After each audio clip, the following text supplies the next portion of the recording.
I do believe it looks like we are live, Nancy. Well, good afternoon or good evening. Good afternoon, good evening. How are Oh, I need to you? turn my air conditioner off. Is it too noisy? I don't want it to annoy Say, people. say it again. I can't hear you, Nancy. No, we're, no. You know what? You ask me that every week in our pre-show, and I say it's not that important, really. Don't worry about it. I don't see this on the timeline. Do you see it? I go through this every week like a goofball. So I'm just refreshing our page, and Oh, that's what you need to do. yeah, we're good on our page, Facebook.com What would I slash. do without you, Eric? You're just so good. You'd be just fine without me. Facebook, let's mention it. Facebook.com slash ECNK Talk Live is the direct link to our show. Oh, and I have to share this to, let's see. I got to share this to my own page here. Hello, Jonathan Knapp. Hello, Donna. A couple of our good friends are here already. Now, John's always one of, he's, I see John all over the place on Facebook. John likes to go. I don't know, show hopping, whatever you want to call it, on Facebook. I mean, there's so many people that are still doing virtual um, concerts and podcasts like ours. Of course, ours incorporates music. Today, it might even incorporate uh, food. My favorite thing. I shouldn't say might incorporate food. Believe me, with you involved and with our guests involved, who are true foodies, um, food is going to be one of the main topics of conversation today. You, Right. uh, before we went on the air, Yeah. you showed me a book. Yes, I did. I was telling you that what's funny is that every week we do this show. Um, Next to actually, the first few shows that I did was off of my phone. I'm actually doing the show as you look at me now on my computer. But when I did the first two shows, remember when I had the water tower background? Yeah, Yes. that Unfortunately, didn't yeah. look great. So anyway, I was getting the comments off my computer, and I would lean my phone up against something so I could kind of be at a good level with the phone. So I'm like, what do I do? So I stacked about, I don't know, 5 or 6 books on top of one another, a couple that I've read and a couple that I have not read. And ironically enough, one of the books, and I literally stare at the spine of this book every week because I still have this, it's kind of part of my set here. I stare at this book every week. And sadly, we found out the news over the weekend that the great Regis Philbin passed away at the Um, age, he would have been 89, Nance, I believe next I month. guess he had had heart trouble a lot in his life. He had had a heart bypass. Yeah, like a triple. And he did good. I mean, how old? He was going to be 89 next That's pretty month. darn good with that kind of trouble. But I loved it. I always loved him. I thought he was so charismatic and so clever and quick-witted. I can't say I was in love with one of his co-hosts, but I did love him. Now, this is, let me just recommend this book, but which, by the way, I started and never finished. So I'm going to restart this book and read it cover to cover. It's called Regis Philbin, How I Got This Way. And Do you the know anything about? Do you know anything about his background? I mean, I just knew him because of the Regis and Kathy Lee show. I David mean, then Letterman I has, started following him. But I saw some cuts. A friend of mine that is one of the great jazz vibraphonists to have ever lived, Terry Gibbs. oh, Terry Gibbs, what a character. So he posted some videos of being on the Regis show, some show that I was not aware of, and apparently Regis really loved jazz, and he loved Yes. not just music, but he loved jazz. Well, Regis, we chatted again briefly before we went live that Regis would he would do some he would do some, not, I wouldn't say tours, but he would do some gigs with a big band. Sometimes he and Kathy Lee would sing together. But no, Regis's love was was our kind of music. I mean, he loved the Great American Songbook. I do believe that he released. I think he might have done a couple of recordings.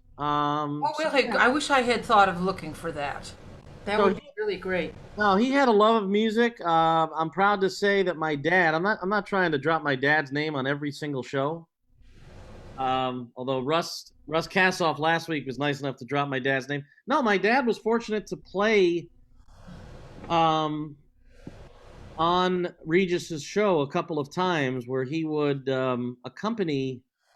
I can't remember who they would have an artist on the program, and sometimes if they needed an accompanist, my dad would get called. Now, bear in mind that show was early. I mean, they taped that show at 9 a.m. Oh, And good grief. if That's anybody, that's that's really asking a lot for a jazz well, player. if anybody knows my dad, 9 a.m. is not good for It's him. out of the question. I when I make doctor's appointments and whatnot, they'll I'll go. Oh yeah, I I do. do not get up. It's not happening. I do the same thing. The doctor will always say, we have a 8:30. I said, nah, can we look at like the PM hour? So yeah, I'm with you. I'm not a morning person myself. Neither is my dad. But my dad, those times he did get to do the show, he'd get up early, have to drive into or take to drive into Queens, take the subway, and from what my dad told me when we spoke yesterday, was I had called my parents to see if they had heard the sad news that Regis had passed away.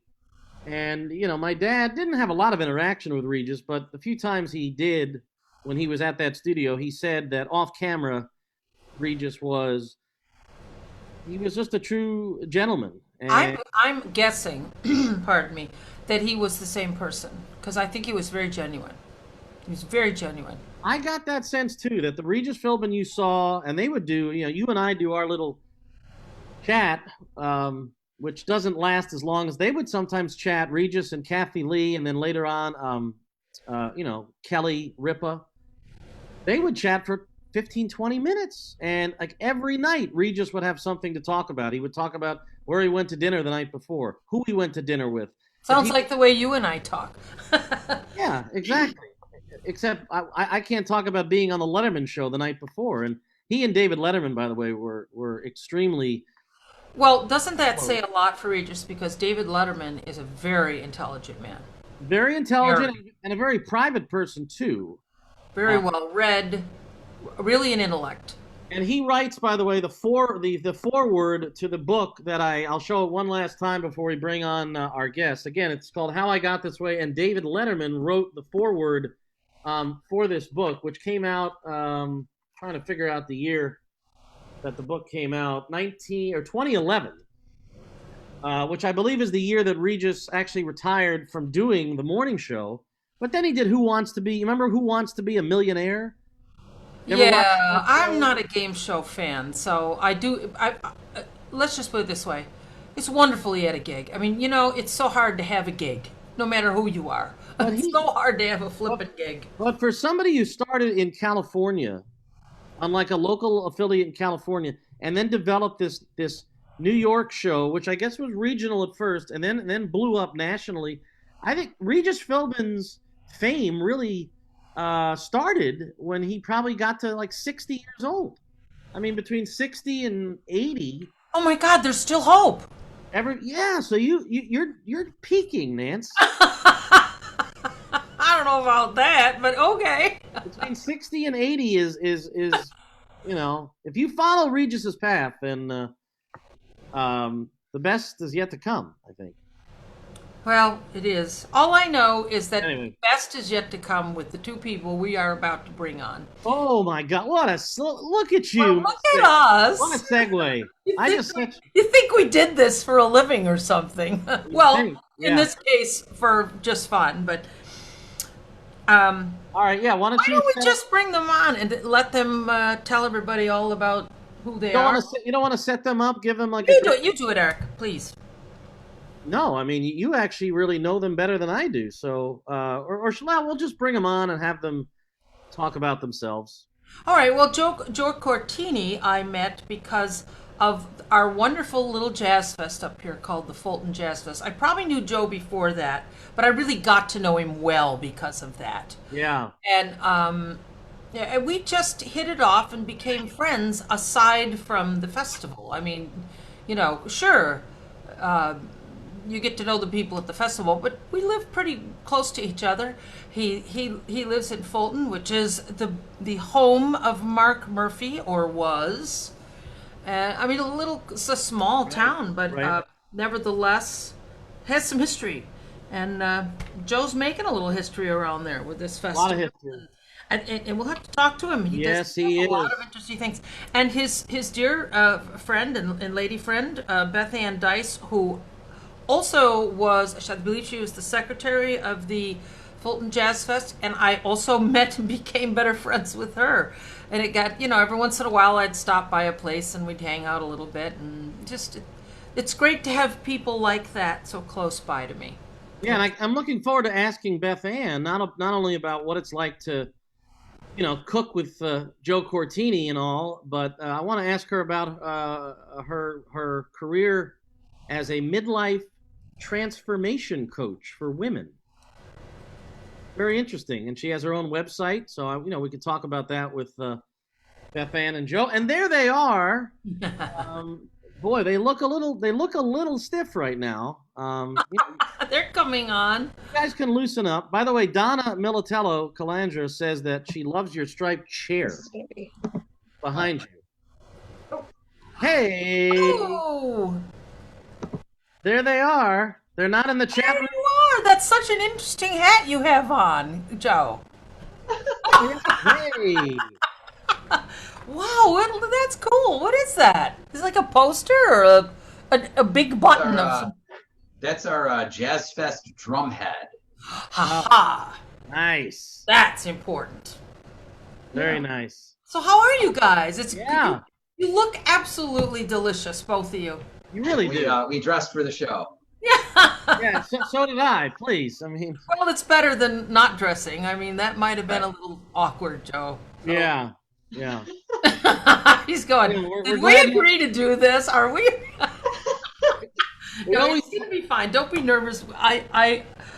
Although I am noted in the past for being a little really off the cuff, this show really corrals me in a good way. And I think Eric Cohen has a lot to do with that. So Yeah, it takes a lot to corral Nancy. it But, does. yeah, but I just lasso her in, and no, I tell Nancy this every week that I mean this show right now is like the highlight of my week. Really, I mean I don't have much going on the rest of this week, but for an hour and a half to be able to talk with different people each week, people that we know, some people we don't know as well, and just do this in a virtual setting and really get to know people in a way that we never got to really know them before. And I know for me personally, I mean, Joe and Beth Ann, I know, but not as well as Nancy, because I know Nancy,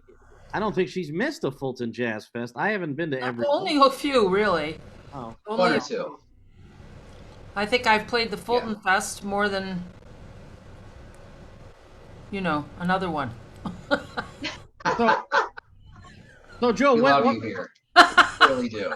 when when did the idea first kind of pop into your head about doing a jazz fest in the town of Fulton?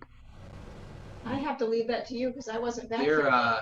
there used to be a jazz festival in Fulton in the late 90s.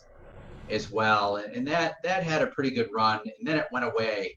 And then when Beth came back to Fulton, how long now? 10, 12 years ago, we started Jazz Fest up again. Right. We had a good crew to help us put it together. We were under the had a little bit of guidance, but then we ended up, it became our undertaking, and we have a very small but hardworking committee, and it runs very smoothly. So How did it come to be that people decided to have a jazz festival in Fulton, New York? I know that there was, as you say, something happening before you entered the scene, but what's the history on that? Like, why did they decide, okay, let's have a jazz festival in Fulton, which, quite honestly, I can't imagine there's so few jazz fans around the world anymore. Right. I don't know Fulton, but we bring them from everywhere for this. Well, I think the original festival was started by the original festival was started by Chris Naylor, who at the time ran the Lock Restaurant. I remember Chris. Yeah, he was a huge jazz fan, and that. he was responsible for the first iteration. Yeah, he had a pretty good run. Lots of great entertainment. I wonder if I did any of those. I think I did. For sure. I think I did. I can certainly remember going in the Lock for a glass of wine. Yeah. Yeah, you played some of those. Yeah. And then, that went away. The Lock changed hands and it kind of went away. But, it's, I refer to the Fulton Jazz Festival as a boutique festival. It's smaller. It's more intimate. Yeah. Yet we have, internationally recognized artists. And it makes it fun. You do indeed. I mean, it's remarkable the talent that you've brought to this festival. And I'm going to do my first screen share tonight. Most of the screen shares I'm going to do tonight, I'm going to let people know, are going to be delicious plates of food. But I want to share this picture right here. Of Joe, Beth, and one of my absolute favorite organists out of Columbus, Ohio, Mr. Tony Monaco. When did you first get to know Tony, and how has it been? He's been very receptive of coming back to Fulton a number of times, right? Definitely. Beth and I met Tony probably 7 or 8 years ago when he was playing in Syracuse. And I approached him when he was on break, and I asked him, I had never met him before, and I asked him, hey, how would you like to play a jazz festival about 20 miles from here this August? And he said yes. And he came out and he did our first festival, and we've invited him back a few times. And Tony is absolutely great to work with. He's wonderful. Oh. You know what I love about Tony is he's sort of from the same school I am, in that we're from the era where there was more to the music than, we're entertainers, both of us. And, I'm telling you, people love that. He's just wonderful to watch, besides listening to, Probably my favorite Tony Monaco story was when he was here. Was it for Jazz Fest or a fundraiser? That's for one of our fundraisers. Okay, one of our fundraisers, and we knew that I knew that he was going to come and have lunch before the fundraiser. I know what this story is. And I get out of the shower and I'm in my towel in my bathrobe. I'm like, oh, Joe put on some Tony Monaco. And I walk out to find that Tony is actually playing the organ behind us. Wow. And here I am, towel, bathrobe. Wow. And Tony's sitting in my living room playing the organ. So I thought it was going to be the story. I thought it was going to be the story about JoJo carrying the organ. Oh, yeah, JoJo loves the scene. Not just the music itself, but he truly loves to be part of the action. And we have hauled Tony's organ up and down the back stairs at the Blue Moon restaurant. Oh my God! I'm telling you, tell everybody who JoJo is. Is he there by any chance? He is not here today. Oh, we both at the same time. Tell us who he is, though. He'll be 13 in a couple weeks. That's like my grandson. Yeah. Yeah, Nancy has ever since we talked about having you guys on. Nancy said, "Oh, we gotta have make sure JoJo's going to be on too." And so, sorry that he's not there, but I tried to shame him into it. I'm like, you're gonna make Nancy cry. Oh no! Don't say that. Although I am about to cry. Tell me a little bit about JoJo, because I don't really know JoJo. He's been working really hard on both the piano and the clarinet, and maybe he can have his own show in a couple months with you. But he loves his music, and he's very passionate about it. Even piano lesson this past Tuesday, I kind of said, hey, you want to skip this week and maybe we go for a bike ride or something? No, Daddy, I really want to go to my piano lesson. Wow. Oh, that's so cool. Yeah. Where did you find him a teacher in this neck of the woods? Teacher here in Fulton, her name is Kim Yurton. She was part of a group called the Great Bear Trio, which was kind of a bluegrass that sounds familiar to me. Yeah, that sounds slash Americana. And she's given him the structure that he needs. It's kind of structured, which he needs. And then with the clarinet, he plays in school, and then we grab lessons with Tony Joseph. Oh. Well, yeah. Yeah. That's always a high point of his week Sure. as well. Well, now that we're in the world of Zoom, I mean, Right. JoJo could study once he gets to a point where my grandson's just getting to a point where he's needing some different views, if you will, Right. So there's lots of possibilities for JoJo in the future. Yeah, he likes he's been picking up the alto a little bit, and he likes listening to Richie Cole and Bobby Militello. Hello, Bobby's going to be on the show. Bobby's coming on. Yeah, those are a couple of his go-tos. We can't have Richie because he's gone transition to the. Well, he's got good. He's got good taste. Make sure JoJo tunes in to see Bobby. Bobby will be joining us 2 weeks from tonight. So, looking forward to that show. We saw a picture of Tony Monaco. Nance, I know there's another organist that that's very near and dear to your heart, that you've had the opportunity to share the Fulton JazzFest stage with. Might care to name drop? Oh, you don't have a picture? I was supposed to find a picture. I didn't. You know what? I do have a picture, but he, believe it or not, he's actually not in the shot, which is hard to believe that he wouldn't be in the picture. I wonder if I did find one. I don't think so. The wonderful Juan Jugo used to give me. He'd drive all the way to he's the sweetest man that ever lived. Juan. He really is. And he'd drive out after the festival with a CD of all the shots.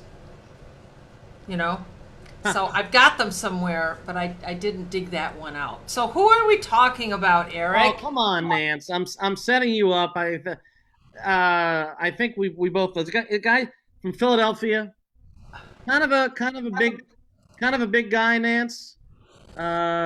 His initials are JD. Okay. Geez, come on, Joey DiFrancesco. There we go. My goodness, we had to pull it out of you. I went to his page today, trolling around, and he's now playing saxophone. Good Lord. So not only does he play B3 and trumpet, which blew my mind when I realized that's who was on that Thriller album that he did. Have you guys heard that? Yes. It's just kicking. Thriller album or the album with him playing trumpet? No, he's playing trumpet on the Thriller. Or not trumpet, but saxophone. Sax. Oh, haven't heard him play sax yet. I heard him riffing on his page. So I was like, oh man. And get this, I don't know if you were there that night, Joe, but I don't know if you remember Frank Malfitano's Legends of Jazz series that he did at OCC, and he brought Joey DiFrancesco in one year. It was Joey and I guess Paul Ball. I think he's Paul Bollenbach. He was on my Be That Way record. Yes, great guitar player, and I guess Byron think Byron Landon was the drummer, and at Yeah. one point, Joey and Byron Switch. switched instruments.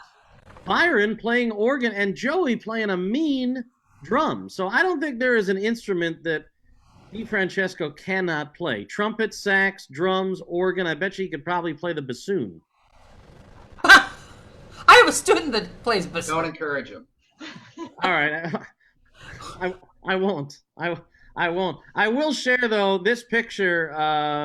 Since Nance, I had to share one picture of Nancy in Fulton, and this was actually 2019. Now let's see, Nance, can you identify those two gentlemen that you're playing with? Well, in the picture is Carmen Intori Jr. Correct. and the great tenor guy who's the love of my jazz life. Yeah. He's one of my favorites. Is Jerry Weldon. And then So- who are we missing on? Kyle. What was Kyle's? Was that Kyle Kohler. Kohler?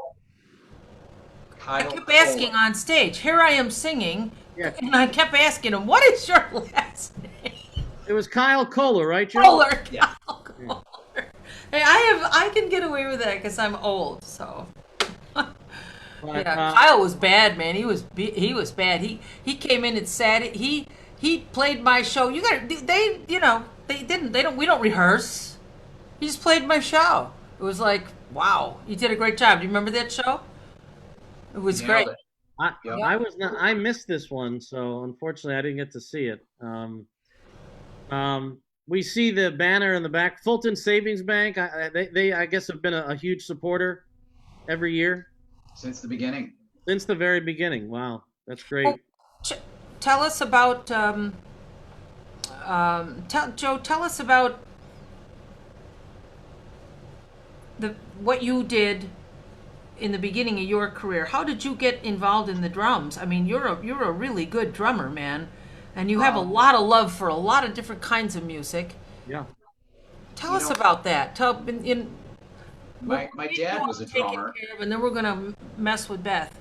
Yeah, my dad was a drummer, and he always had a little combo going with my uncle and Ernie Miller, who ran the typewriter store, and a couple other cats around town, and it was always casual. And they would pick up gigs from dances, church dances, and weddings and anniversary parties. And one We've all done Friday that. afternoon, my dad got a call. I was 20 years old, and he got a call for a gig with Mimi, who played the trombone, Mimi Osmond, and Gabe, who played trumpet.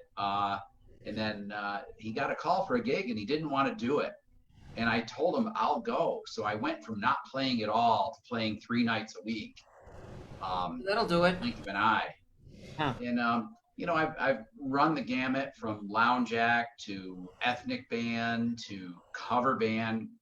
Very successful cover band for many, many years. But my true love was always just the jazz, and I really love backing a singer. Backing a vocalist is really where it's at. So I worked hard at it and just tried to get into that circle where I could play with some better people. And of course, I worked a lot with Scott Dennis and Aaron Ruiz in Syracuse. Aaron, they're both my students. Yeah. Aaron's doing great, by the way. Joe, wait till you hear Aaron. I'm not kidding. He has come around the corner. Aaron and I had a few gigs scheduled this spring, and of course they were all canceled. Yeah. The first time I saw Aaron, you might have been there, was at the Jazz and the Burbs out in Camillus at the Green Gate, where I know you guys like to come not only as patrons, but of course, Joe has played there many times. And I remember hearing Aaron for the first time. Who is this voice? And Dave Casper there at the Green Gate was saying, wait, just wait till you hear him sing, what was it? Feeling Good, maybe? And his range is, you gotta hear it to believe it. He's what they call a countertenor. It's very rare.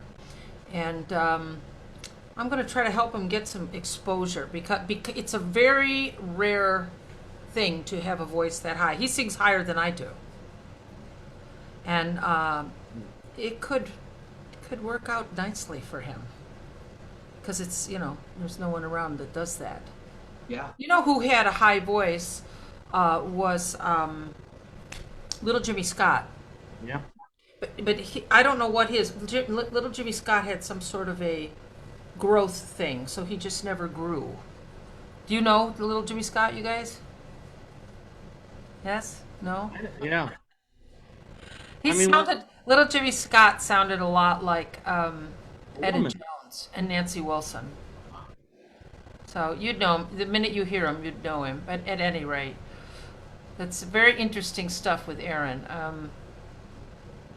Yeah.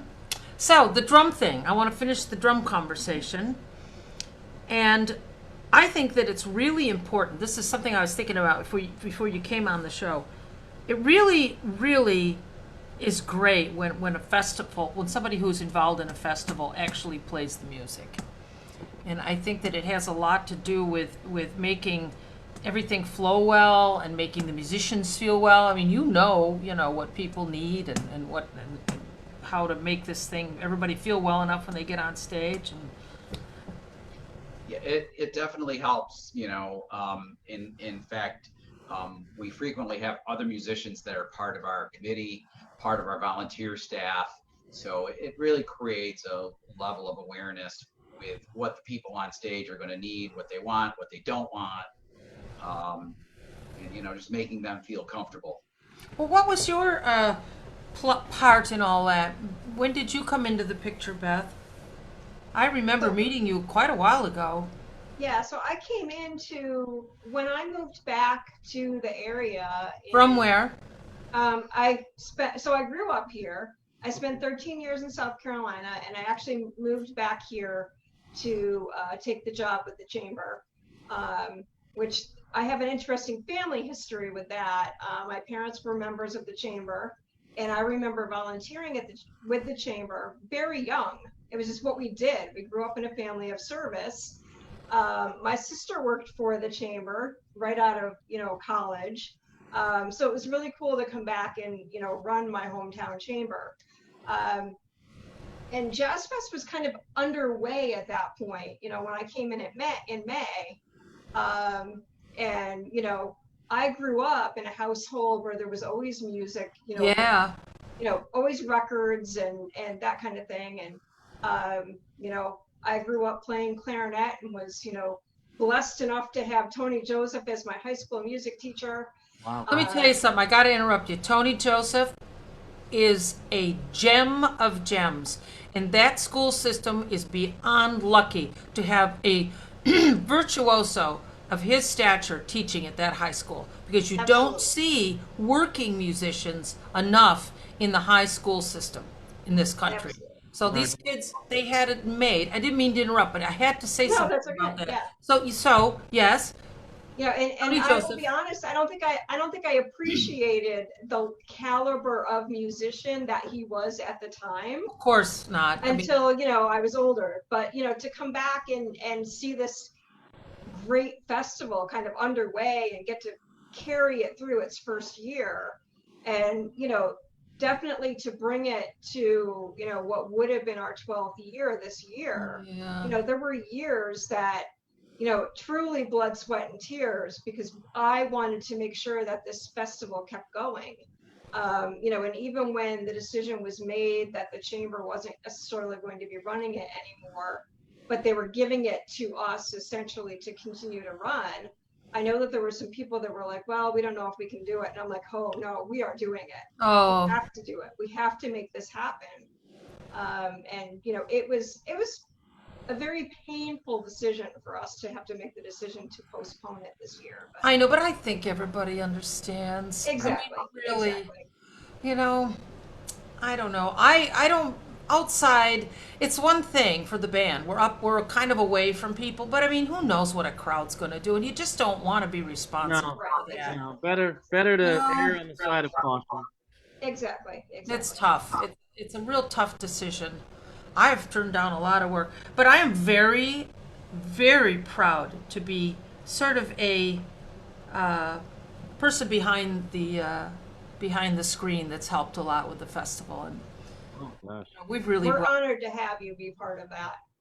it's been thrilling. It's been thrilling. So for you two, question, I mean, who's been some of your favorites? You love Tony Monaco, I know you do. Who's been some of your other favorite shows that we brought in? I think Joe Magnarelli with Akiko Yes. Oh. was phenomenal. That was awesome. And, back to, we always talk about the cute things that our kids say. And Joe Mags and Akiko were followed by Atlas.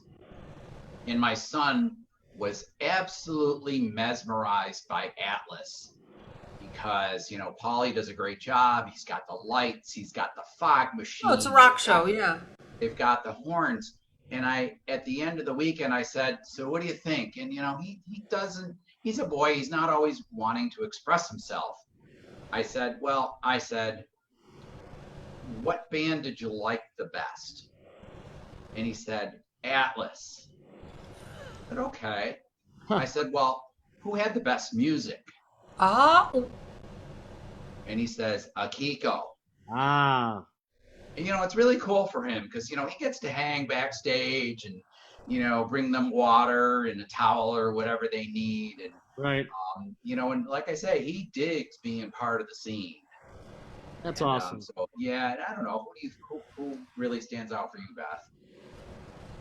They were all great. That was Joe Strasser on drums Yes. in that show. He was just supposed to be on the show with me and Jerry and Dino at Birdland, but that got canceled. That was July 20th.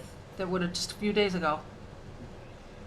Yeah, I mean, I think for me it really is, the whole, really just any of the B3 players. It's an awesome dynamic, and it's become such a staple of our Jazz Fest. I think there was one year that we didn't have a B3, and it was just kind of not. It wasn't the same. It wasn't the same. We live for it. We We wait for it every year. I think it was the year that we kind of went all big bands, thinking, okay, this is going to be really cool. And it was cool, but just, we got to have that B3 in there. Oh, man. Well, again, you're talking to somebody who lived doing that B3 Bonanza show on the radio station for so many years, and your festival was synonymous with always, with that one exception, having a top-tier B3 player, whether it was Tony or whether it was Akiko, Joey, Kyle Kohler. So I just love the fact that the B3 is near and dear. And if I may say, Dino Lucido. Yes, even having Well, Dino. yes. Can't forget Dino. rocks it. Don't want to forget Dino. No. Eric, you're partially responsible for that because, here at the shop, my day gig, back in the day, we were listening to FM 88 all day. And, you'd have that B3 Bonanza on Friday afternoon, and you really turned me on to a lot of great B3 players, Yeah. past, present, and future. And so you're kind of responsible for that. Well, thank you. Thank you. It was a labor of love for me, and it was always nice to let people know that there were some really great players that are keeping the tradition alive. I mean, yeah, the foundation was built on the Jack McDuffs and the Groove Holmes and the Jimmy Smith, of course. Yeah. But when you look at the players again that you've had at Fulton, as well as I think of a guy like Jim Alfredson, who works for the band out of Michigan. That oh my God, I can't believe I'm blanking on their name. But you're going to get my disease soon, Eric. Anyway, but there's a lot of fine organ, and I always made sure. Our buddy Dave Casper just pointed out in the chat room. I shouldn't forget the name Pat Bianchi, who's a fine player. So I always made sure. I'm from Rochester. Yeah.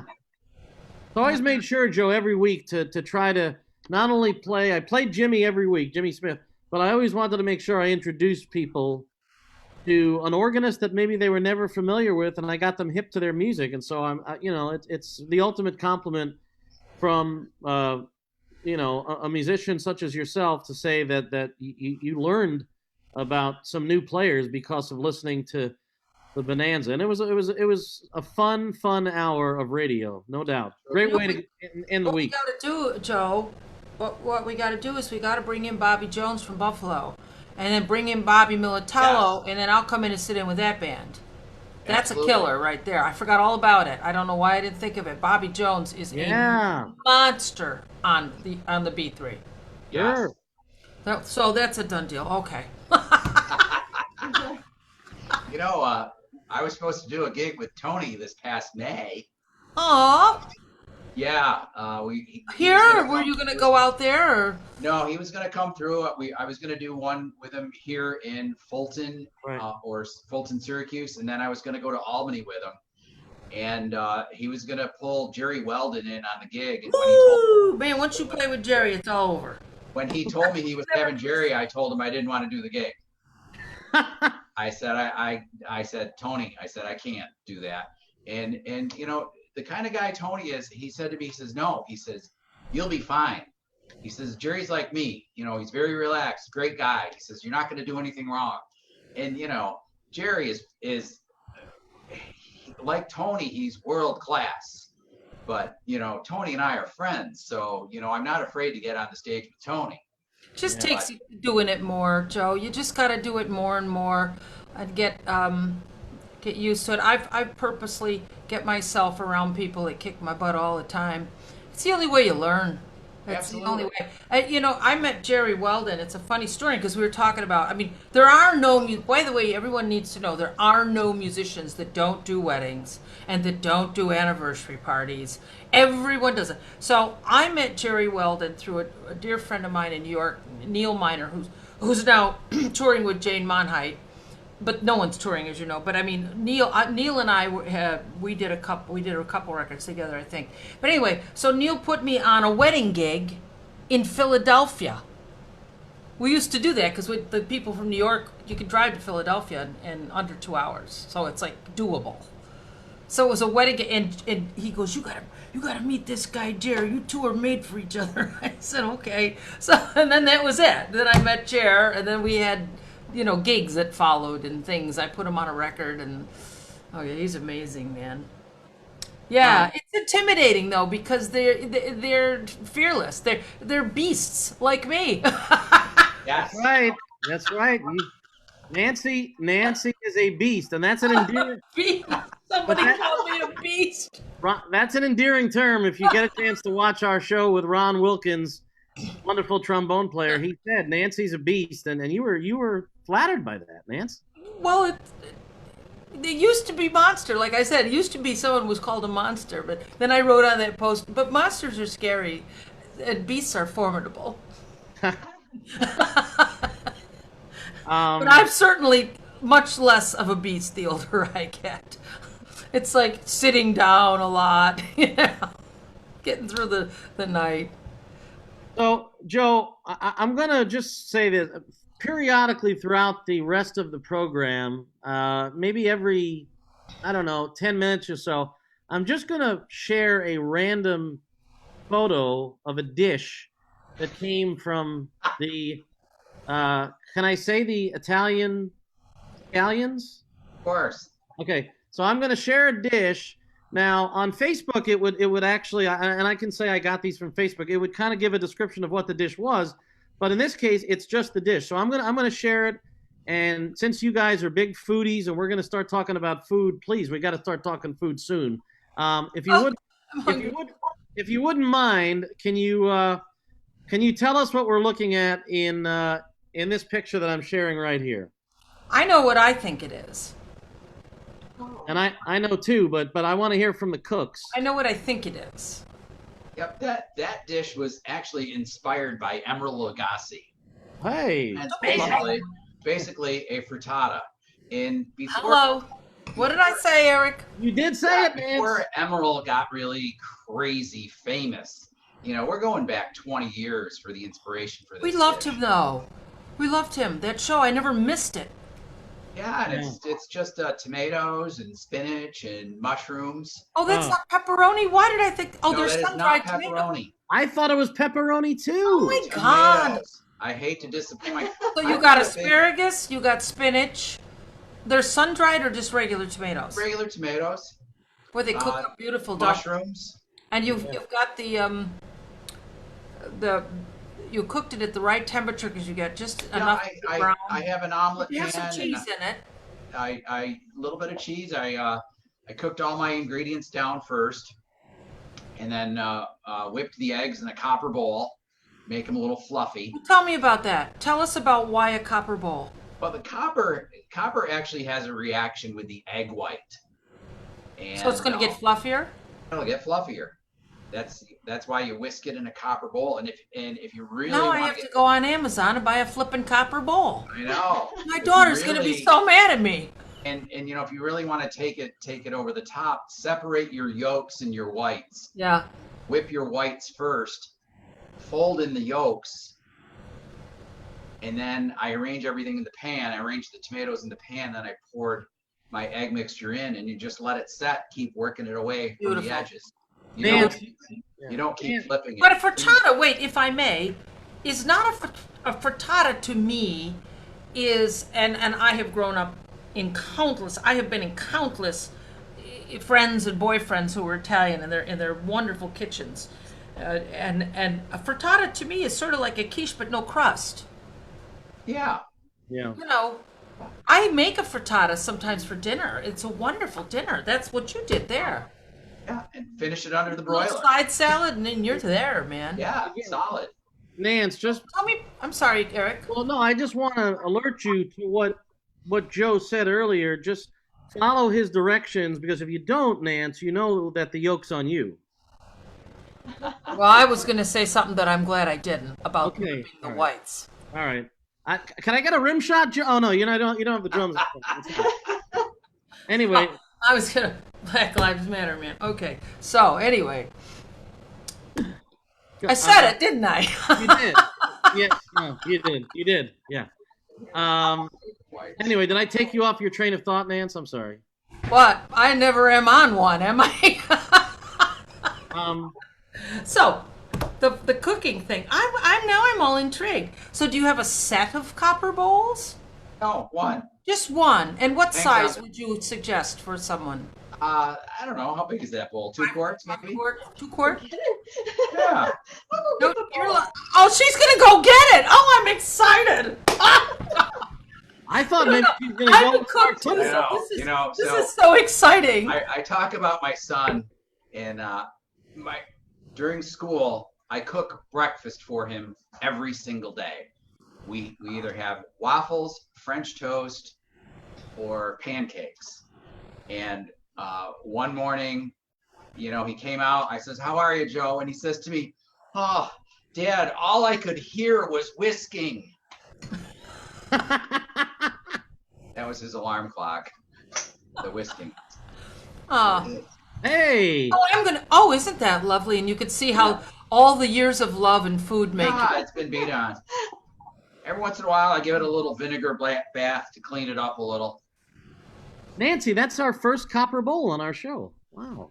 It's going to be in my kitchen pretty soon. I bet. I got news for you. I bet it is. So I imagine cooking, and again, out of the four of us, I'm the least competent in the kitchen. But I imagine cooking is can be very relaxing, can be very therapeutic. I mean, obviously, the end result is hopefully scrumptious, and in your case, but based on all the pictures I've seen and all the pictures I've seen of Nancy's dishes that she's cooked, they all look scrumptious. But just the process from the creation of the dish to the end of the dish. I mean, is it really a passion of yours that you both have enjoyed for years and years? For me, it's how I relax at the end of the day. It's how I unwind. Oh, I can't wait till that time of day. Yeah, it makes me. And I will do it, Joe, after I'm so dead tired, because it rejuvenates me. It feels, you know why? Because when you're in a creative act like that, you're drawing from creative source. It's filling your body with all this positive energy and It love. is. It's Absolutely. it's just another creative act. It's no different than playing drums or singing a song or writing a tune. It's the same thing, man. Or Same running a thing, radio artistic show. expression. You know, it's the same thing. You're creating something. You know. Yeah, and for me, I don't look at, but I'm Italian, and so I grew up. I knew I My, liked you. my mother has three sisters, and I grew up. You know, you gathered in the kitchen, and you kind of got together, and you made things, and just all of this stuff. So, I mean, that was just kind of how I grew up, and when I'm in the kitchen, I get in this zone, and I am very strange in that I need to be alone when I am Oh, cooking. Oh, guess what? Oh, guess what? So do I. If I have just an energy in the room, I lose focus. Right. Is that the same thing with you? I just lose focus. Why are you laughing at me, dude? I'm not laughing at you. He's laughing laughing at at us. me No, but it's true. because if I'm gonna cook, he has to go I have to away. leave. He can't even be like in the apartment. He can be someplace else in the building. Well, that's a bit drastic. Yeah, but you it's the just same need your thing. 'Cause I space. feel their energy. I feel like they need something. It's a female thing for one thing. You know, it's a Well, mommy thing. and Joe is very commanding in the kitchen. So it's probably a good thing that we didn't try to cook live because he can be a little bit of a different person. Oh, I hope Oh. this You know, doesn't if start he wants a the knife problem. and it's over there and you're the sous chef, it's gonna be knife. oh, Gee, honey, could you please get me the knife? But when he's in the kitchen, he thinks that he knows the way to do everything. wow. And so if you're doing something and he doesn't think that you're doing it his way, he does like to try to intervene. But you So know I what? just need him to not Use, be in the kitchen. use the old trick. Yes, honey. Oh, yes, honey. Yes, honey. Yes, honey. Oh, I can't watch people cook. oh, well, good. You ain't Yes, coming it's to my not just house. me. Yeah. I Oh, can't. man. I can't watch somebody else cook. Oh, it drives you crazy because It you want does. to fix you. No, you're not doing that. My daughter is a spectacular cook. I mean, I guess what do they say? The apple doesn't fall far from the tree. She's spectacular, and not only that, they lived in New York for so long, so they went to some of the greatest restaurants that are existing, and so you pick up all this stuff. You know, I can look at a recipe and tell you what's in it almost. I mean, I can taste something. I mean, it's where it gets to that point. You know. And I go to her house a lot and she's cooking and I'm like, I have to leave the room because I want to comment. You need to do blah, blah, blah. She goes, Mom, I'm a grown ass woman. Get out of my kitchen. Get out of my kitchen. Now, I would imagine that, sure, it's great to cook something that you have cooked before and you sort of know how it's going to turn out. But I would think, and this is, I guess, for all three of you, to try a recipe that you've never tried before. It's almost like a challenge in a way, but when you succeed, it must really be a feeling of great fulfillment, huh? But I do it all the time. I made a joke to somebody online the other day. I have so many recipes printed out. I will never live long enough to prepare them all. Wow. Hundreds and maybe thousands. But what I do is I look at something. Let's see. Tell me if you guys have this same experience. I think I know where you're going. Yeah. I look at the recipe and I go, okay, so what are we doing here? This is this is like a bouillabaisse, or this is a, what kind of sauce is this? What is it? All right, so what would, oh, okay, I get it. And what are we putting in it? Instead of going step by step, I never go step by step. I figure out what it tastes like. Mm-hmm. So then I know. And and I always riff with the ingredients. I never put in what they say. I think we do the same thing. We'll look at a recipe and get an idea, and then definitely make it, kind of our own. Take a little twist on it. Yeah. Nice. I'll be Very- somewhere, have a dish. I might ask the chef about it a little bit. I don't need anything printed out. Yeah. How did you sear that? What did you do with that? Is that fresh blah blah? Is that did you use a roux? Like, what did you do? Like all those things.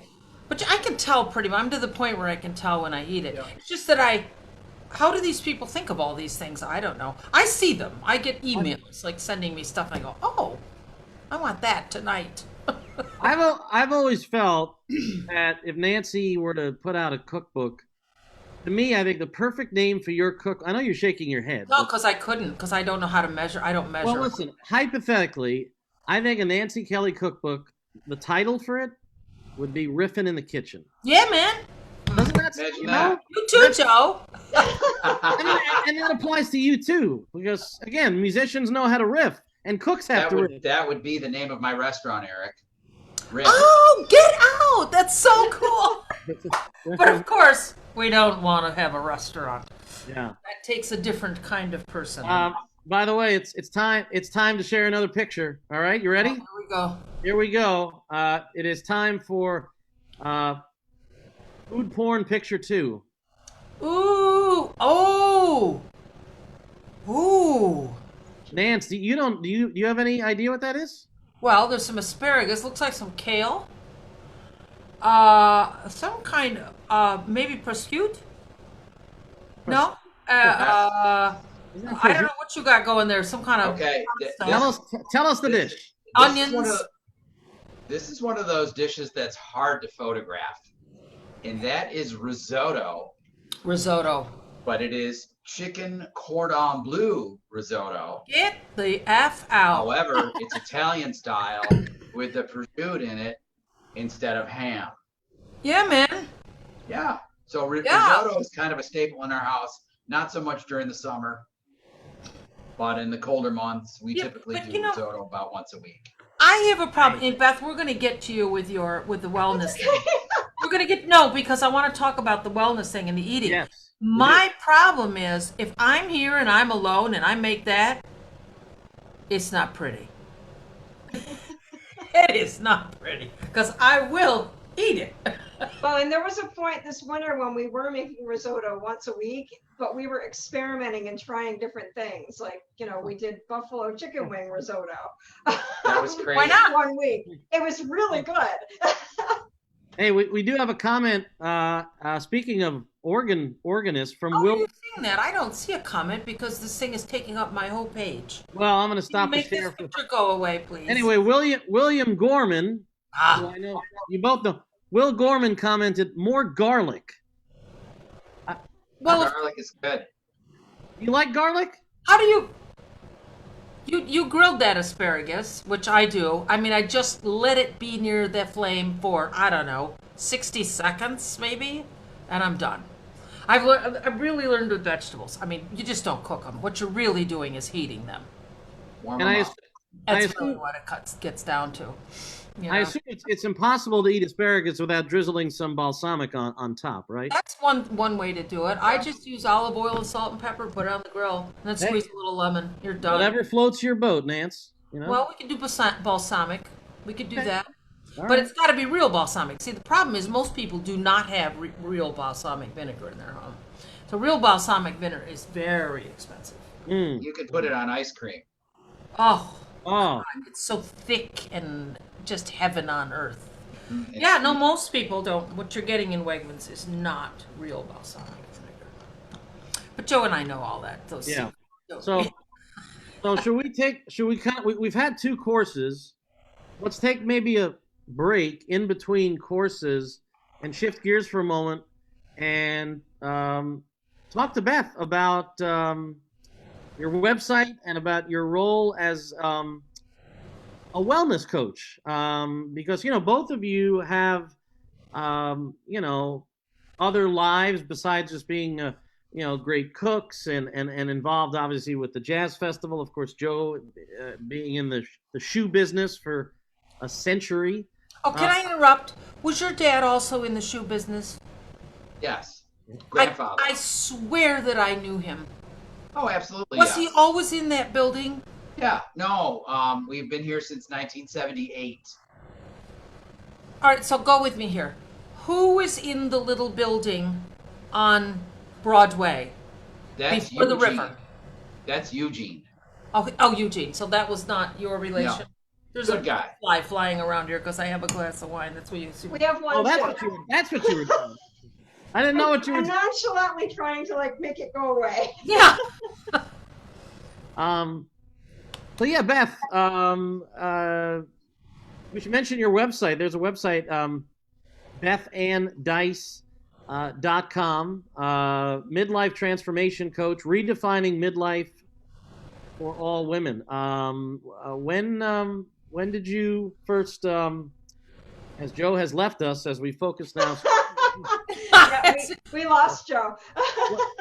What led you toward that in that direction of becoming a wellness coach? So I guess it goes back probably to shortly after I returned to the area. Okay. And I just realized that, I was kind of getting a little plump, and just not feeling really great. And we had just adopted a rescue dog, and I would take the dog for a walk, and a very wise woman told me that a well-behaved dog was a tired dog. So I'd take the dog for a walk, but he wanted to run.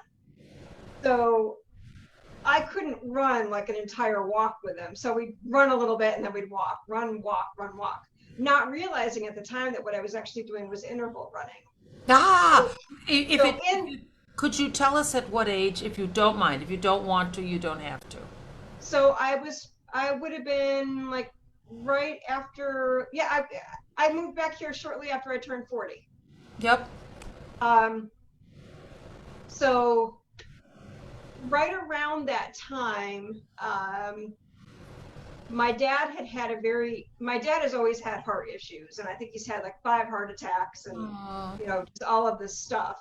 Wow. And he's still with us, thank God. Thank God. But, Thank God for modern medicine. yeah, he had gone in for just a routine stent replacement and had a major catastrophic health issue that resulted in triple bypass, and we almost lost him, the whole thing. Wow. And at that time, they diagnosed him with a rare blood disorder, which then all of his kids had to be tested for it. And it came back that I had a mild form of it. So I went to the hematologist, and the hematologist was asking me, what are you doing, health-wise? And I said, well, really not anything, but, I do take my dog for walks, and, I let him run. He's like, you're walking and running? I said, yeah. And he's like, that's perfect. He's like, that's interval running. And those spurts of energy are exactly what your circulatory system needs. So, I continued on that path and trying to get my weight under control, and just kept going. And then I started to get a little heavy again because I got a little lax, but, got the bus going in the right direction again. And I started posting online about, I'm going for a walk. Does anybody want to go? So I end up creating this women's walking group, not, just kind of by chance. I remember that. I remember seeing that. Yeah. And then one day I have like a pretty big group of women going on a walk, and some women who, it was probably the first physical thing that they'd done in a while. And I just remember thinking to myself, oh my gosh, if someone has like a medical issue, first off, I don't know how to take care of it. And secondly, am I responsible because I organized this? So I'm like, Yes. okay, you know what? I want to help these people. I want to do for them what I did for myself. So I started, getting some, wellness certifications, started studying for my personal trainer certificate, made sure I had my CPR and all of that, ready to go. And as I was approaching my 50th birthday, I put together a list of 50 things for my 50th year. And one of them was to finish my personal trainer certification. And at that point in time, I had also hired a wellness related business coach. And we were talking about what I had as my 5-year plan, which was to be able to leave my full-time job, do wellness full-time, open my own facility. And he's like, this is nonsense. He's like, why 5 years? He's like, you can do that in 5 months. Oh, And so it wow. didn't end up being 5 months, but one day I was walking by Joe's front room, which was just storage, and I walked in to get something, and I'm like, oh, Joe, I have an idea. Oh, I saw these pictures, the Reno pictures. So, it's been a really long process, and we've kind of taken our time on it, but certainly when COVID hit, I kind of went full bore. But earlier this year, I was given the opportunity to leave my full-time corporate job. And even though I wasn't ready to necessarily take it full-time, I said, you know what? I'm going to do it. So Right. I have impeccable timing. So I decide to do this full-time right about the same time everything gets shut down. Now I am still shut down, but I've moved everybody online. We're doing Zoom. And it's actually provided me the opportunity to really finish the wellness studio to the way that I wanted it to be. So I had this concept of building a girly gym. So I don't have your typical gym floor. I have cushioned floor. It's regular gym floor, but it looks like hardwood. I have the beautiful original woodwork, from the building originally. Oh, that's a great building. All I wish we had a painted. picture of that building. When we opened up the back wall, I didn't expect to find what we found. What was We it? found the original woodwork, the original wainscoting. And this was all, we were just kind of finishing the clearing out, and there was a little hole in what was a false wall. And I'm looking in the hole, and I'm like, I'm liking what I'm seeing here. Let's take the wall down.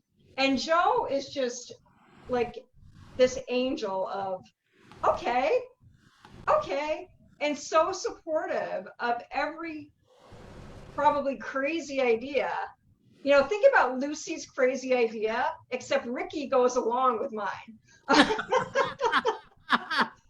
That's your new name, Ricky. Just crazy supportive, and just whatever you need, whatever you want to do, just.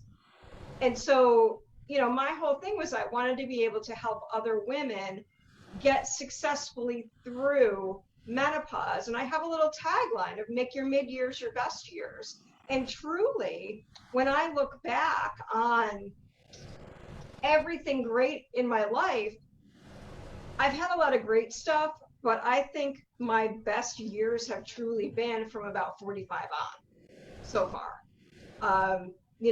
And just I want other women to be able to really live who they should be, who they meant to be. We spend so much time as moms and wives and mothers living everybody else's life and not living our own. And that's been really a lot of what, my thing has been. And plus just being able to learn how to, manage your body naturally without a lot of, drugs and hormone replacement and all of that. Yeah, I got in trouble with that hormone replacement thing. Well, and Bioidenticals. I hear so many horror stories about that. Yeah, I got in trouble with that. Yeah, it's just it's not anything I chose for myself. And No, I'm you're much looking better. at the You're much better comments off down here. doing it with nutrition. You're much better off doing it that way. Yeah, And we- exactly. And there's so many things. So, I have some digestive issues, and I learned early on how to control my digestive issues through what I ate. And so as I was starting to get those, midlife, Yeah. things happening, I thought to myself, if I can control my digestive system with what I eat, I can do this too. Well, you have a lot of willpower. A lot of willpower. We have a comment too, by the way. Terry, I don't know if do you see the comments, Nance? I did see the comment, but it went away. Terry, Terry Lawless said, ... and what she teaches works. So that's Thank you, Terry. that's an endorsement there from Terry, and it just sounds from everything you just summed up so beautifully. Just sounds very, very empowering to So women. in a day, how many? What like is it a calorie thing? Is it a portion thing? It is a real food thing, I'm sure. I mean, we're all three of us really big into real food. I mean, I very rarely have anything that isn't organically grown in my kitchen. But so tell us a little bit about that. Like, what's a typical breakfast for you, and what's a typical? Do you lunch? Do you do grazing? Do you do 6 little meals? And I mean, I do the wrong thing. I if eat I'm big training dinner. hard, I do multiple meals based around when my workout is. But typically, my breakfast is a protein shake with fruit. My lunch is a vegetable, a protein, and then like some olives, which it gives it's somewhat macro related. And then before my workout, I have a healthy carb, a protein, and a vegetable. After my workout, I have a again, if I'm training heavy, like trying to get, bulky muscles, Yeah. as much as that's possible for me. Post workout, I have a post workout shake and a fruit, and then dinner, it's another healthy carb, a protein, and a vegetable. That's a lot. So it's a lot of calories, really. It's kind, it's smaller portions though, spread out That's through the the day. thing. But most of my clients, I take a different approach with each of my clients depending on what they need. And I'm a huge track your food, track your moods, and then we kind of look for patterns. So with most of my clients, I take the approach of, okay, what are your favorite foods and how can we modify them? Which is where the cooking for me comes in. If somebody loves macaroni and cheese, well, let's come up with a good tasting, healthier, I wouldn't say healthy, macaroni and cheese that is palatable, that you still like, that kind of gives you that. You know what, Beth? I have a little different approach on that. I eat healthy 5 days a week, 6 days a week.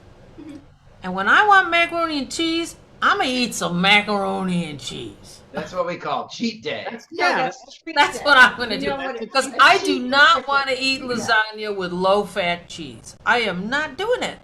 I'm going to eat what I want, and then it's done. I do that. My go-to naughty meal is clams and linguine. It always has. And some people, that's what we do. My big thing though is, in the easiest way, is if you take a plate and draw a circle. Our plates are square, so you gotta draw a circle. Divide it in half. Fill that half with vegetables. Then take the other half and divide it into quarters. If you have 1/4 protein and 1/4 healthy carb, then you're golden. And you can pretty much eat whatever you want as long as you make sure that half of That's that. a good. I like that. I do that sometimes, but not all the time. The other night I ate a whole steak. But I cheat. I just like that. No, I'm eating this steak, but all I had with it was asparagus. That was it. There were no. I didn't put any carbs with that meal at all. We do the same thing. Yep. Yeah. Now, but I don't. When you get. I mean, I'm not young anymore, and I find, and I'm also on medicine for my high blood pressure. So I find my metabolism is very slowed down. Now, what do you have to say to people who have that problem? It's very hard for me to burn anything. Right. And I walk 2-3 miles. I ride the bike 3 or 4 miles. I'm nothing like you, Joe. I mean, you're a professional bike guy. You'll go 20 miles and come home and fix another. Makes me hungry. Or something. I'll go home and make dinner. It really depends, and to just kind of, come up with something off the cuff. This is where that food and mood journal comes in, because it could be stress. It could be not enough sleep. There's so many, and I will tell you, stress and not enough sleep are huge factors. Well, it raises the cortisol level, and you're just not going to burn anything. And I have both of those problems constantly. The other thing that I find with, I would say 95% of the women that I've ever worked with, is that they just don't eat enough. And so, I have this theory that we're just cave people with less hair and nicer houses. Yeah. Well, we are. And the thing, the thing that people are misinformed about is they think that not eating is a good idea, and it's so wrong, because your body thinks it's starving. Right. So your body just stops. And then you add the most important thing you can do is eat in the morning. Right. And then if you add stress and no sleep into that, your body, your caveman body, thinks that you are in this major crisis. So anything Fright and flight. Yes, ma'am. it's going to hold on to. I know. Well, that's what I live with. Like I need stronger meds. No, more wine, please. where does wine fit into your whole? Well, I will not speak to my wine consumption. Well, you and Joe are going glass for glass. I must say, No, I've only had one. I evening is haven't early. had that much. Oh, see, Oh, I'm you the only one drinking water. Oh, okay, gotcha. All right, so it is time to share. We got about maybe 15, 20 minutes left in the show. So I'm curious if Nance, on let's say now I don't know if this is considered a cheat day or not, but thoughts on our I'm next. just having protein and oh yes, isn't that wonderful? Pineapple and tomatoes? And tomato. What is that? Like a speedy. Would you marinate that into? That one's from the archives. That's the archives. See, I went deep into the archives there. Yeah. You did. So, Eric, does it give a description? No, it does not. So I was hoping you would. I could go. And that would not be a treat day. So that looks like I have skewered beef, probably flank steak, right? Marinated in soy and ginger and garlic. Okay, so there's hence the pineapple. Yeah, there's your salt component, and then you pair it with the acid of the pineapple and tomato, and the two is it's a relationship. It's a symbiotic relationship between the acid and the salt, and it's a wonderful thing. It's an experience.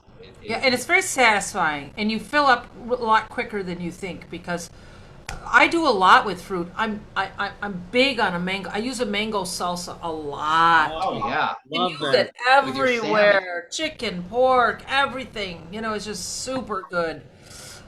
I got some mangoes right now, but I need to get some cilantro, and I'm not going to the store, so I hope they don't go bad. But you guys are right there in Fulton. You can run over to the store and grab some. I get cilantro in Hannibal very often. I'm just saying. Grow it. You know what? I've tried to grow cilantro, and the plant will grow, and it seems like it just doesn't stay growing. You get a nice bunch out of it, and then that's it. Parsley, I've got a beautiful herb garden. You would love to see my herb garden. It's beautiful. I'm out there all the time with, every night getting something. Sometimes I wonder what my neighbors think. What does she do with that?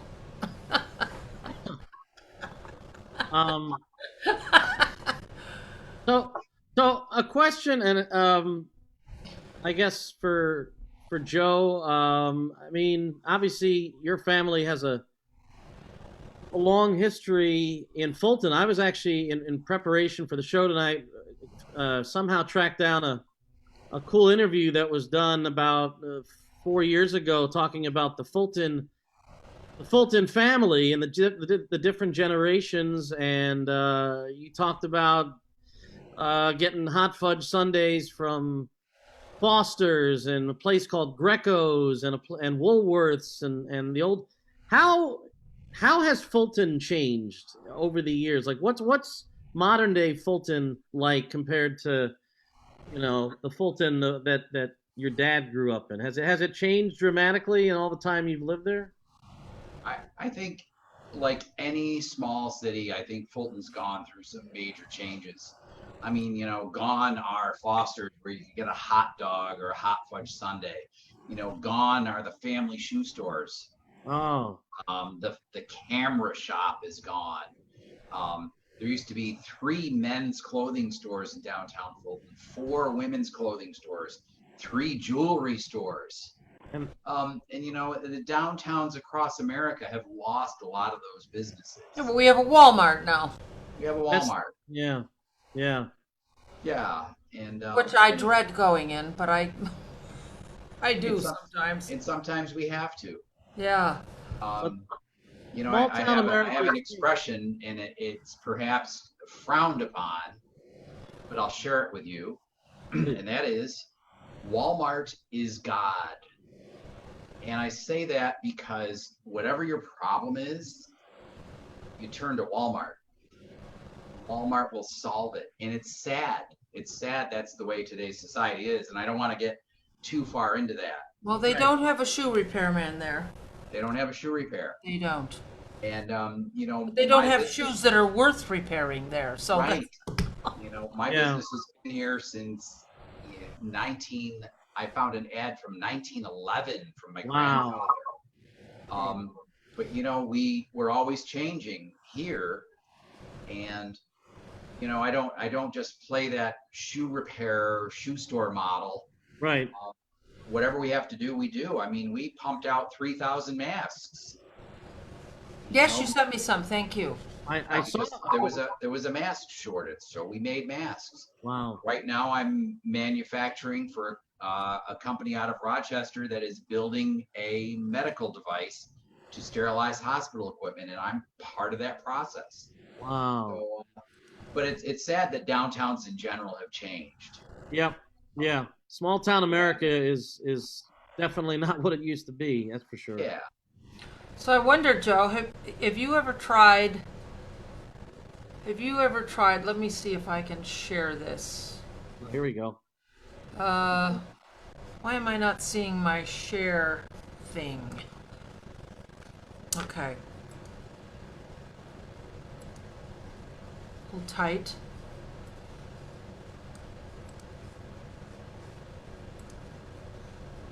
Have you ever tried doing this?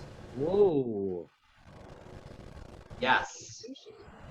Yes. In fact, Beth and I entered a food competition locally, and you had to use Spam. Don't tell me you made Spam sushi. Spam sushi. We made Spam sushi. Good Lord. I'm surprised Eric didn't find that picture. No, I did not. Oh my God. Look at those. These are tempura shrimps. Okay. Forget it. So let me Beth and I are huge sushi fans. Oh, well, yeah, me too. I mean, We've talked about this. I've been blessed to be in Japan. I mean, if I could, I would probably just move to Japan. I mean, once you go there, you never want to come back. But there's an interesting fact, and this is very few people know this. You will never see in Japan a woman making sushi. And it's not a patriarchal thing. It's because women's hands are warmer than men's. Huh. Isn't that an interesting tidbit? Very interesting. Because they don't want the warmth to affect the flavor of the fish. It's so interesting. But the dichotomy of that story is I was in Japan and was taught to make sushi by an American woman, an expat who was living there. Her husband was running Disney World in Tokyo, where you meet the best people on the road.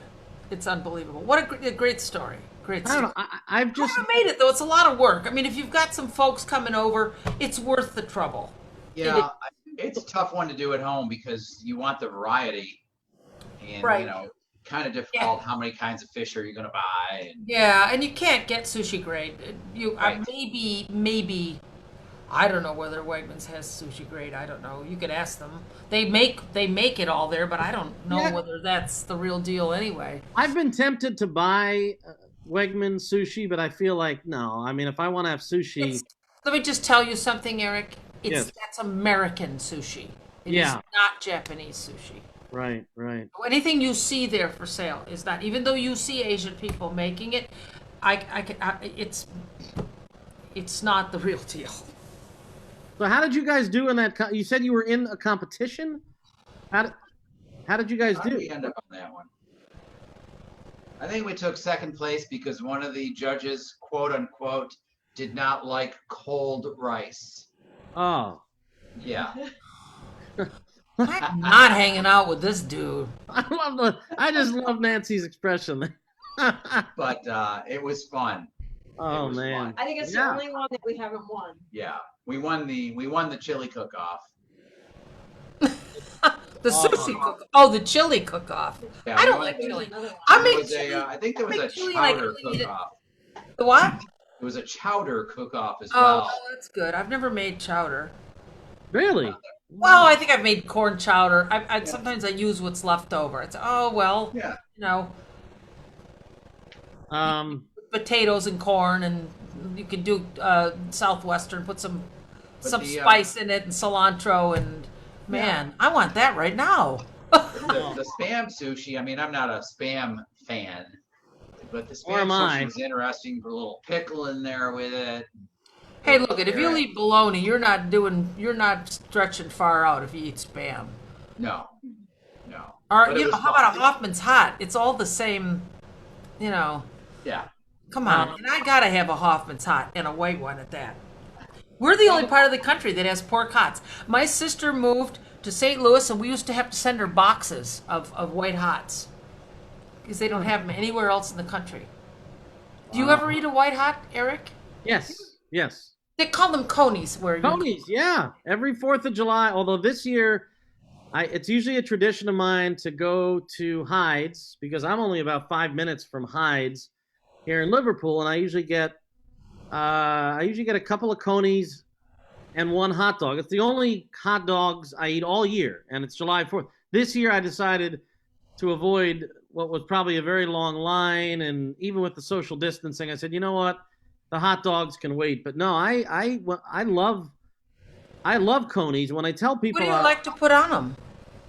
usually maybe mustard, relish, and maybe a few Onions? So you like a little? I like a little. yeah, a few onions. Yeah. Oh, you know what goes really good on a Hoffman's White Hot? Salsa. Woo! Really? Yeah. Salsa. Okay. Buzz all smiling. He's going. His gears are going. He's Now like, let me- "Oh, I'm gonna try that." Now let me ask you this, Nancy. Let me ask you this as we because we're running a little low on time, and I want to be able to share all the food pictures. Would you put salsa on this dish? Well, that isn't mine, is it? No, that's on my plate. No. That looks like something I'd make. Well, that is from the Cortini Dice Cucina. What do you know from Kachina? I know cucina, okay? La cucina. So I know there's shrimp in this picture. That's about it. Well, it looks like rice. I don't know. Shrimp. What is it? It's more. Eric, is there a date on that picture? You got what? Lima beans? What are these in here? You know what? I don't, but I can you know what? I can find the date. That's okay. We're trying to determine if it's my healthy version of shrimp and grits or if it's something else. That's what it is. Oh no, you know what? When I was Are those fava or limas? Do you see them down here in the bottom? I think that looks like lima to me, but what do I know, right? I mean, that may be asparagus sliced very small. I don't think so. Those are lima beans. Those Yeah. are lima beans. Well, maybe it is. No, I don't know. Look Got at the me. I'm date? so hungry. It's like not fair. When are you going to show one of my food pictures for crying out loud? relax, Nance. I'm getting there. All right. I want to I try to tried find salmon the other night. Wait, this is one that. Wait, I got to put one up of Joe's that just knocked me out. Now I got to try to find the. Wait, look at this. This will just kill you. I have a hard time with the whole sharing thing here for some reason. Now I got to try to find the date of that picture. All right, go ahead, and I'm going to put this up. Look at this. Oh, isn't this just gorgeous? Oh yeah. Isn't that gorgeous? Whoa. And if you haven't lived until you have really tasted homemade, I mean homemade pasta. Look at that. Nothing like it. Manja. There is nothing like it in the world. In the world. Manja. That's Yeah. nice. That's not a Jojo- day where I would be a good girl. I would not be a good girl at all. Jojo loves to run the pasta machine. Well, he should. That's a perfect thing for Joe to Good do. at it. Yeah. Anyway, I could not. Actually, when Nancy shared her screen, I couldn't really look for the date. But either way, the dish, whether it was lima or fava, I mean, every dish we've shown has looked delicious. Now I do need to get Joe and Beth Ann's thoughts on this dish here. Do you remember making this dish, Joe? Eric, you better share it in a way so people can't That's one of see your Nancy's. desktop. What's that? That is one of Nancy's dishes. Eric, you have to share it so they don't see your desktop. Oh, hold on a sec. Yeah. That is. Yeah, why? Let me see here. Why did I?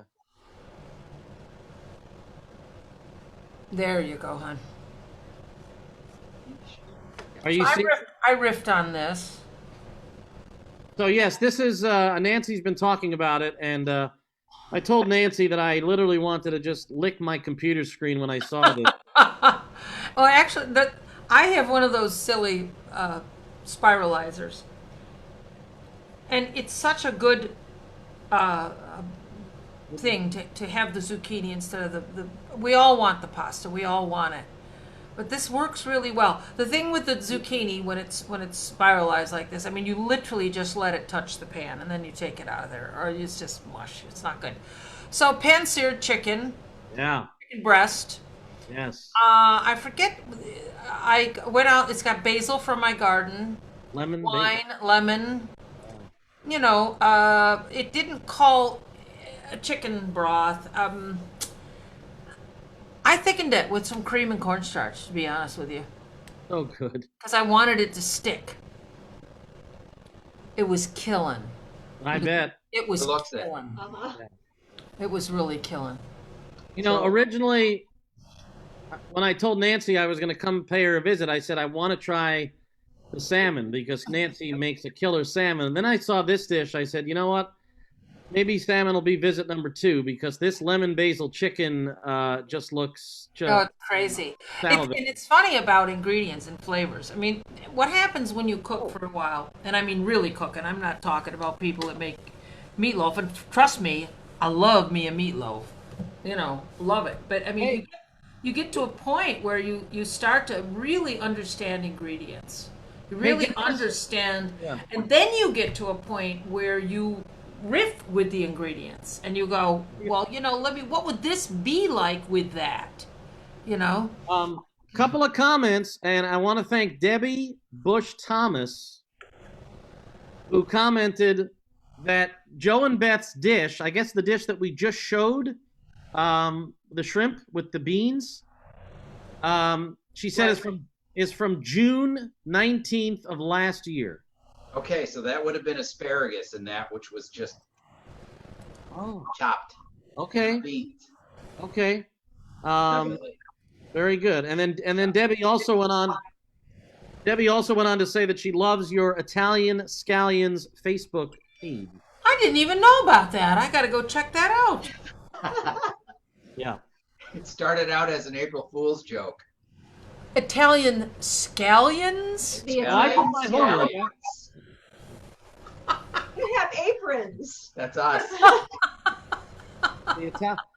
That's what, Nance. I was almost going to tell you this week our guests are the Italian Scallions, Joe, but I figured we got to give their real names, you know. But. So am I allowed to ask a question?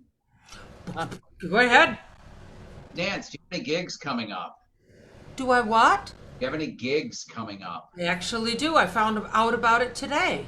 Really? Yes, from a Well, friend tell us of mine. about it. Well, over here in Fairhaven, New York, there is a beautiful winery. And they have music all the time. They've been dabbling in music and social distancing. But they have a little jazz festival in September. I believe it's September 6th this year. September 6th. Mm-hmm. Nice. That's awesome. September And 6th. I'm going to be there with Rick Montalbano and Jimmy Johns. At Coloca's Winery. Coloca Winery. So Great. and it's expansive. I mean, it's so big. So everybody can spread out. I know last year there was a fabulous sound system, so you don't have any problem hearing. I'm not at all worried. I'm going to pull up right behind the stage. I'm going to, do my thing, and I probably won't mingle. But, it gives you a chance. We can all at least Hi, I love That's you, great. I miss you. I didn't even know about this until now, but that's fantastic. What's the date again, Nance? September 6th. September 6th. Okay. Beautiful. The winery's gorgeous. That's the Sunday before Labor Day. Yeah, it's gorgeous. Right. It's actually known We as did it last year, and there was like 500 people. It's known as the Lake Ontario Wine and Jazz Festival. Is that what it is? Yes. I wonder who has a little hand in that. Well, Chris Coloca for sure. But I know a guy that. I know a guy. Hey, I got a guy. She I got a guy. She got a guy. She got a guy. $2. I got a guy. In Tony fact, Gaga. Do you know Tony Gaga? I gotta send you some stuff. You're gonna laugh your butt off. you want to know something, Beth? Now, Beth, I'm warning you. Just bear with me. But Nancy, she got a guy in this picture too. Oh, isn't that wonderful? Look at. I know you don't like seeing Joe with another woman, but I just saw Nancy's okay. Nancy has my Thank seal you. of approval. Okay. Yes. what a We've been great friends picture. a long time. Joe and I have known each other a long time. Wonderful photograph. Beautiful. Thank Yeah. you. Um, That was just the last one we did, Joe. That was a selfie too. was it? Hey, Yeah. It's as, good. as we wrap this up, Joe, do you already have the dates in line for what we hope will be the 2021 Fulton Jazz Fest? Do you already know the dates for that? For next year? Yeah, so I can write. Absolutely, yes. Yeah. You want me to tell them to you now? Yeah, I'm going to write it down just because I want to make sure that next year we're not doing this virtually. We're going to all see each other and All right. get to We're see. going to go with August 12, 13, and 14. Woo! We're gonna have a big one. Well, there it is, right there. Got fingers crossed. Let's pray. The 12th through the 14th of August, 2021, the return of the Fulton Jazz Fest. We can only hope that will come. And Eric, you can always remember it this way. It's always the second weekend in August. Right. That's our secretary. That's the way they think. I'm going to wrap this up by just asking Beth, because I don't want to let this go ignored. Our pal, well, I won't even mention his name, but somebody in the chat room, when you were discussing, Beth, about your work as a wellness coach and what you've done with that, and obviously we know your talents in the kitchen, but this person also said, and I want to verify this with you, that she is a fine Halloween costume maker as well. Is that true? That is true. Ah. And I happened to see that comment come through. Oh, you did? Okay. And the person that made that comment, I was actually him for Halloween this past year. Oh, so you were the one that had the. That sounds like a dream come true to me. I don't know. You had the ponytail going in the back. Oh, okay. I'd like And the to be t-shirt, Scott Dennis I for even Halloween. drank a Dave that week. That night. Oh man, that's.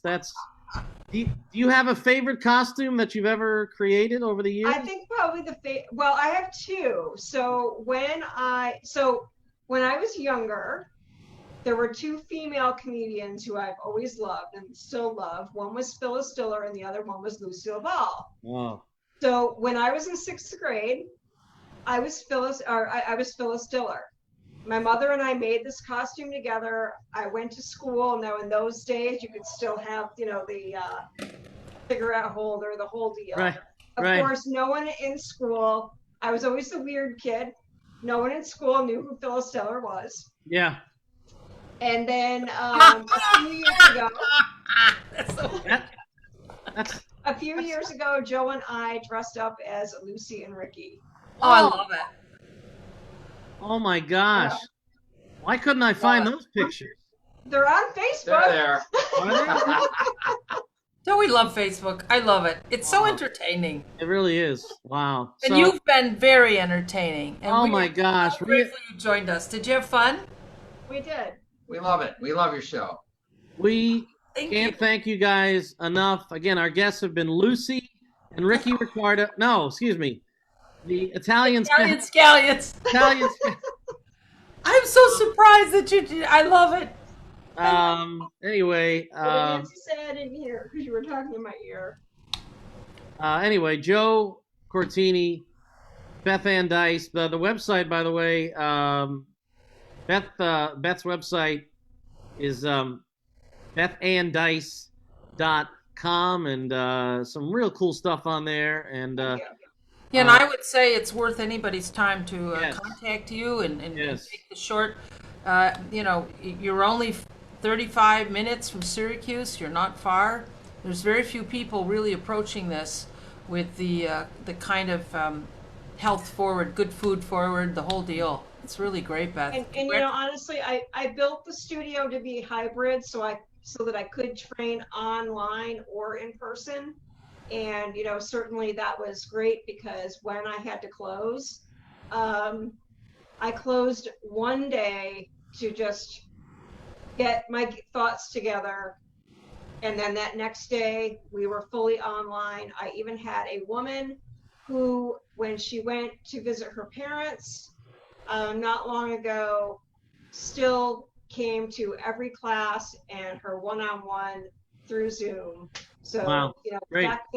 The fact that you can't come to me isn't even an issue. No, and it's great. I've been teaching with Zoom all over the Yeah. world for quite a while, so this is nothing new, and it works beautifully. The world we're living in. And Joe, I look forward to a solo martini gig somewhere down the road. Absolutely, yes. What a great group with you and Dave Salazzo, Jeff Martin, and again, live music is it's coming back a little bit, but Coming back.